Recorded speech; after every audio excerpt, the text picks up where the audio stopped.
দেখো, তো এখন হচ্ছে মেল, ওই যে ওই meiosis, first step of meiosis, secondary step of meiosis কিভাবে হয় আমরা ওদিকে পরে যাচ্ছি। তার আগে আমরা গ্যামিটোজেনেসিস একটু ভালো মতো করে নিই। দেখো, এবার তুমি আসো প্ল্যান্টস এর মেল পার্টের মধ্যে গ্যামেটোজেনেসিসটা কিভাবে করে হয় সেটা আমাদেরকে জানতে হবে। এটা জাস্ট এখানে আর তেমন পড়ার কিছু নেই, তোমাকে এই পার্টটার ডায়াগ্রামটা একটু মনে রাখতে হবে। প্রথমে একটা থেকে চারটা হয়, তাই না? মায়োসিস কি হয়, একটা থেকে চারটা হয়। এবং চারটা কিন্তু হ্যাপ্লয়েড। চারটা কি বলতো, হ্যাপ্লয়েড। তারপর ওদের মধ্যে যে নিউক্লিয়াস গুলো থাকে সেগুলো আবার একবার করে ডিভিশন। বলতো নিউক্লিয়াস গুলো কি করে, একবার করে ডিভিশন করে। তারপরে ওরা ম্যাচিওর হয়ে পোলেন গ্রেইনস হয়। এই খুব সহজ। ফার্স্টে একটা ডিপ্লয়েড সেল থেকে চারটা হ্যাপ্লয়েড সেল তৈরি হয়। এটা কিভাবে হয় আমরা দেখব। তারপরে চারটা হ্যাপ্লয়েড সেলের মধ্যে নিউক্লিয়াস গুলো মানে একটা নিউক্লিয়াস ডিভাইড করে দুইটা নিউক্লিয়াস তৈরি হয়।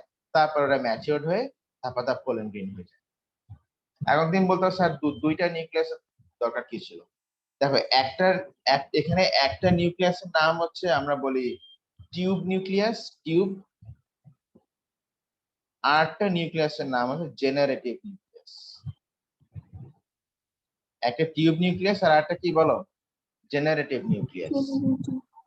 এই টিউব নিউক্লিয়াসের কাজটা হচ্ছে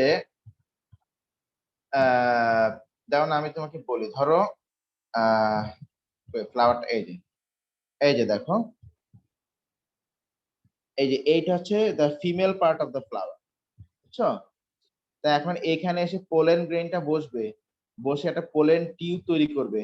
সেই পোলেন টিউবটা পরে এই ফিমেল পার্টের কাছে রিচ করবে। তো এই পোলেন টিউবটা তৈরি করার কাজটা করা হচ্ছে টিউব নিউক্লিয়াস। আর পরে ওই গ্যামিট যেটা, এখানে ওই জেনারেটিভ নিউক্লিয়াস যেটা, ওটাই হচ্ছে গ্যামেট, মানে রিপ্রোডাক্টিভ নিউক্লিয়াস। তো ওই টিউব নিউক্লিয়াস হচ্ছে এই টিউবটা তৈরি করে। আর